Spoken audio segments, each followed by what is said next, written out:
Uma mensagem de Deus ao teu coração. Como enfrentar a oposição à obra de Deus? Em Neemias 4:9 diz: Porém nós oramos ao nosso Deus e pusemos uma guarda contra eles, de dia e de noite, por causa deles. Embora nós esforcemos e nos empenhemos pela expansão do reino de Deus, sempre haverá os que, inspirados por Tobias e Sambalate, farão oposição à obra do Senhor. Todavia não devemos nos amedrontar.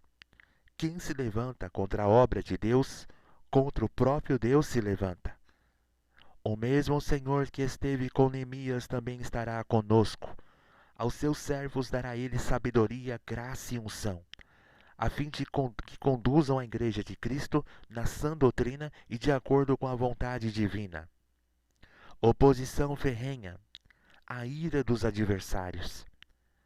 E sucedeu que, ouvindo Sambalate que edificamos o muro, ardeu em ira e se indignou muito. Em Neemias 4:1. Sambalate, que tinha um cargo importante em Samaria, era o cabeça da oposição a Neemias. Ele usou várias táticas intimidatórias para dissuadir Neemias a levar avante a reconstrução dos muros de Jerusalém. Que estratégia o diabo está utilizando para fazê-lo abandonar a obra do Senhor? Não se esqueça, o adversário lança-nos contínuos dardos inflamados em Efésios 6,16. Por isso, revistamos da armadura de Deus em Efésios 6,11. A falsa acusação. Reconstrução não tinha sequer começado, e os adversários já estavam se opondo. O que, ouvindo Sambalate, o Horonita, e Tobias, o servo amonita, e Gesem, o arábio, zombaram de nós, e desprezaram-nos, e disseram: Que é isso que fazeis? Quereis rebelar-se contra o rei? Em Neemias 2,19. Se a acusação fosse verdadeira, Neemias e seus auxiliares seriam enforcados publicamente pelo governo persa. Todavia, era mais uma das mentiras do bando de Sambalate, sendo Satanás o pai da mentira, em João 8,44. Deleita-se em lançar falsas acusações contra os servos de Deus. A resposta à insinuação caluniosa. Neemias não se intimidou diante da oposição.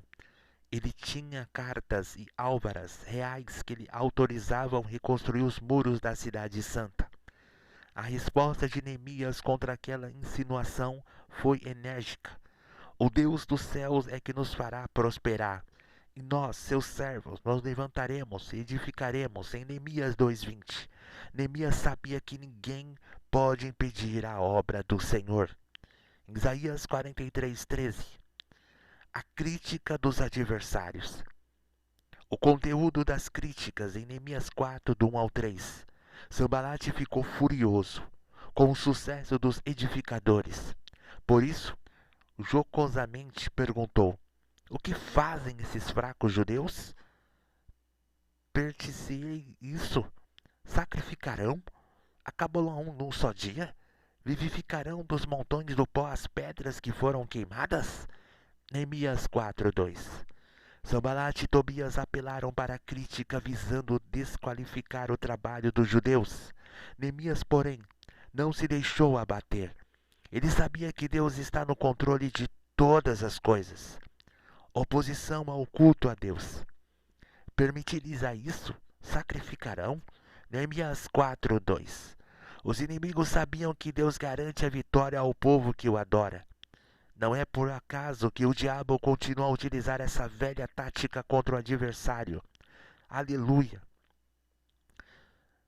Não é por acaso que o diabo continua a utilizar essa velha tática contra o verdadeiro culto a Deus. Além disso, tudo faz para levar a sã doutrina ao desprezo. Em seu lugar, apresenta como alternativas mensagens vazias de unção, mas recheadas de técnicas psicológicas, haja vista a teologia da prosperidade e a confissão positiva. Crítica à união. Percebendo Sambalate que os edificadores estavam unidos, indagou: acabam no só dia? Vivificarão dos montões do pó as pedras que foram queimadas em Neemias 4:2? Não se esqueça, a união indispensável para o sucesso de qualquer ministério. Sem união, o povo perde as forças, distancia-se de Deus e deixa-se derrotar pelo inimigo. A guerra contra os edificadores. Os inimigos se uniram em Neemias 4, versículos 7 e 8. Os inimigos usaram diferentes táticas para impedir a obra da reconstrução levada a efeito por Neemias. Todas elas, porém, falharam. Furiosos, eles fizeram uma coalização contra os judeus. A situação hoje não é diferente. Não o bastante. A liberdade religiosa de que desfrutamos, os legisladores contrários aos valores absolutos e inegociáveis do cristianismo, não cessam de apresentar projetos de lei, visando barrar a atuação da igreja como representante do reino de Deus.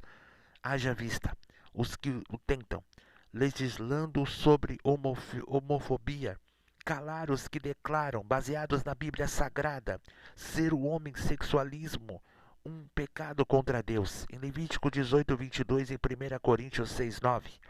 E o que dizer dos que dizem defensores dos direitos humanos, mas levantam a bandeira da legalização do aborto? A lei de Deus é clara: não matarás. Êxodo 23.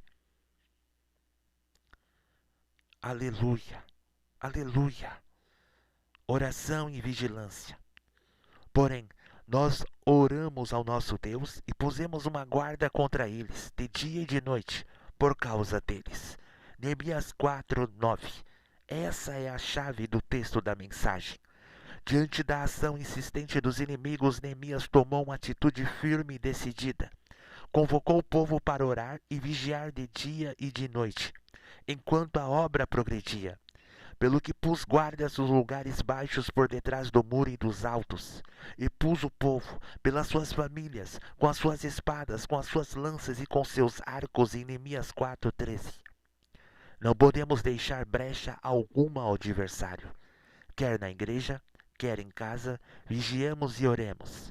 Que os pais eduquem os filhos no temor e na admoestação do Senhor, e que os filhos honrem e obedeçam aos pais conforme a ordena a palavra de Deus.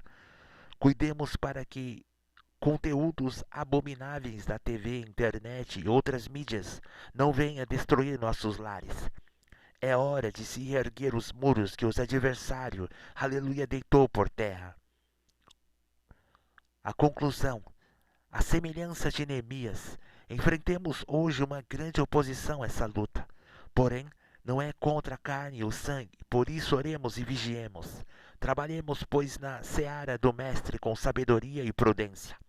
E jamais permitamos que o inimigo impeça o avanço do reino de Deus até aos confins da terra. Essa é a palavra de Deus ao teu coração.